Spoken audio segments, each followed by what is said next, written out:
കഅബ ആരാ ഉണ്ടാക്കിയത്? പണ്ഡിതന്മാർക്കിടയിൽ 3 പ്രധാനപ്പെട്ട അഭിപ്രായങ്ങളാണുള്ളത്. ശ്രദ്ധിക്കണം. കഅബ നിർമ്മിച്ചതിൽ പ്രധാനമായും 3 അഭിപ്രായങ്ങളാണ്. ഒന്ന്, കഅബ അള്ളാഹു തന്നെ നിർമ്മിച്ചതാണ്. അള്ളാഹു തന്നെ കഅബ നിർമ്മിച്ചതാണ്. അതിന് തെളിവായിട്ട് അവർ ഉദ്ധരിക്കുന്ന ആയത്ത്, ഇന്ന അവ്വല ബൈത്തിൻ വുദിഅ ലിന്നാസി, ജനങ്ങൾക്ക് വേണ്ടി ഭൂമിയിൽ വെക്കപ്പെട്ട ആദ്യത്തെ ഭവനം.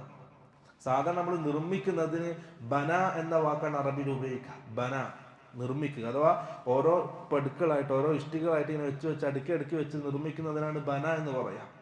അള്ളാഹ് ഇവിടെ ഉച്ചത് വലാ എന്നാണ്. വലാ എന്നാണ് ഒറ്റയടിക്ക് വെക്കലാണ്. അപ്പൊ അള്ളാഹു ഒറ്റയടിക്ക് ഉണ്ടാക്കിയതാണ് എന്ത്? കഅബ എന്നാണ് പണ്ഡിതന്മാരുടെ ഒരഭിപ്രായം. അള്ളാഹു നിർമ്മിച്ചതാണ്. രണ്ടാമത്തത്, ബനാഹ അൽ